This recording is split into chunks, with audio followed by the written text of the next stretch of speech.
Sa videong ito nakuha ng batang 11 anyos, maririnig ang sigaw ng kanyang lola mula sa kanilang bahay sa Carcar City sa Cebu. Hindi nakita sa video pero nasusunog na pala noon ang 84 anyos na lola matapos umanong buhusan ng gasolina at silaban ng ama ng bata.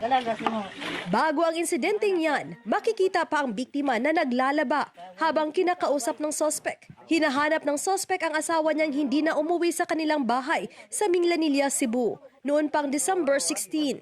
Kritikal ang lagay ng lola na nagtamo ng third-degree burn. Hawak na ng pulisya ang sospek. Nakuha sa kanya ang 4 na tumbler na nilagyan ng gasolina. Ayon sa sospek, gusto lang niyang malaman kung saan nagpunta ang kanyang asawa. Pero sabi ng kanilang anak, lumayas umano ang kanyang ina dahil binubugbog siya ng sospek. Sinampahan na ng kasong frustrated murder ang sospek.